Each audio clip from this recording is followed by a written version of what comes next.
Hey everybody, today I figured I'd make a video about something that most gamers probably would never really think about because it's something that most gamers will never do, and that's import games. Specifically Super Famicom games. I have one complete in the box, and I figured I'd share it with you guys. I actually wrote something about the unboxing of this in my blog, and I'll provide a link to it below if you're interested. Check that out, because it was as I was unboxing it. I was writing it, and it's basically my thoughts as I was doing it. This game is SD Gundam GX. The Super Nintendo box is a little shorter and a little bigger. The Super Nintendo boxes came with cardboard containers holding the booklet and the games in place. I don't have that with this or my other boxed Super Nintendo game, which is Family Feud. I don't have a good boxed game collection, I'll admit that, unless it's for the Genesis, so I think I make up for it by having a boxed Super Famicom game. But anyway, let's take a look inside, shall we? It comes in this nice plastic holder. I don't know what you want to call it. The booklet is comparative in size to the Super Nintendo game booklets, much smaller. They seem to be made out of the same material. This one's kind of fallen apart a little bit, but it's not because it's flimsier. At least it doesn't appear to be.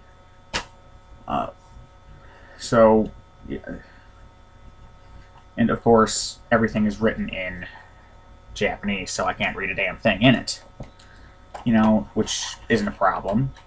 The game's actually not that hard to figure out if you invest, like, some time in it, but whatever. I actually really like these plastic cases. They hold everything in very nicely. They fit inside the box without any problem, and they're not going to tear as easily as a piece of paper would, which is what the Super Nintendo games had inside of them, so that's a plus in favor of the Super Famicom boxes. Also, here's another interesting size comparison. VHS tape. The boxes are exactly the same size. And in fact, a VHS will fit perfectly inside of a Super Famicom box. It's something I actually just figured out like right now, right before I shot this video. Thought it was kind of interesting because I'm pathetic like that. And yeah, sort of cool. It's one of those things that you notice when you don't have anything better to do with your time.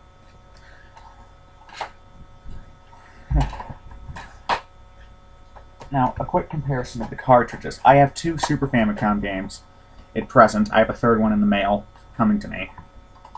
This one's Pilot Wings. I saw the American version going for roughly the same price as this, so I figured, why not? Why not pick up the Japanese version? Not like it's heavy text, so I don't need to, whatever.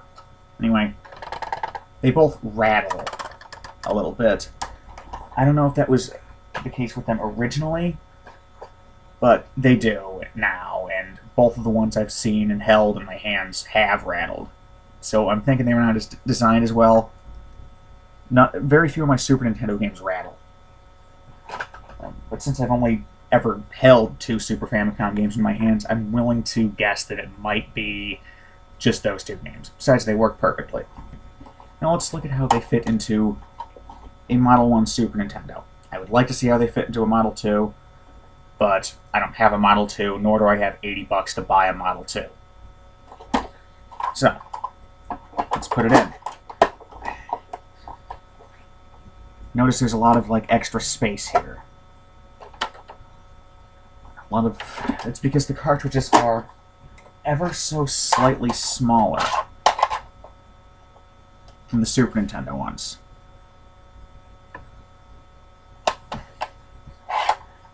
Super Nintendo cartridges have sort of the same issue, but not nearly as much.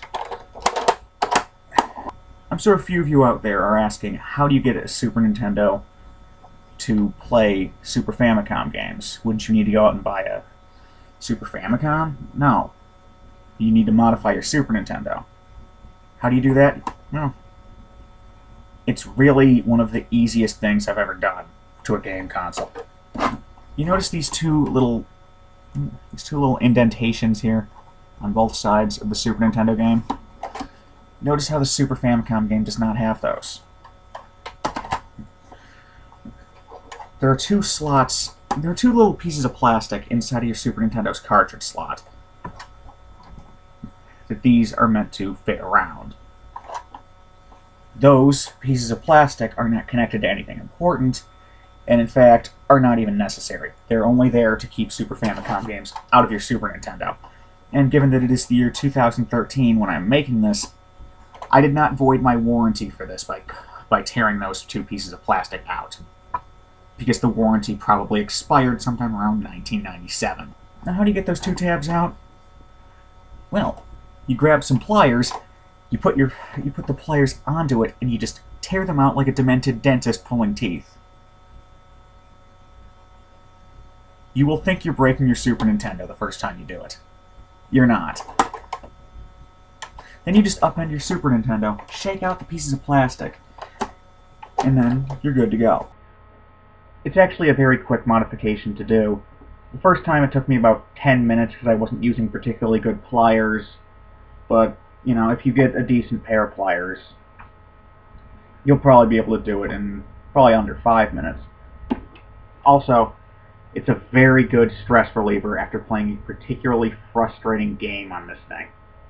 It's like you're punishing it by tearing its teeth out with pliers.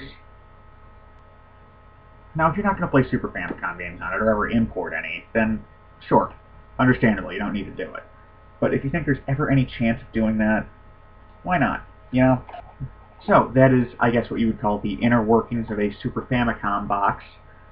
Hope you enjoyed the video. If so, like, subscribe, comment. Have a great day.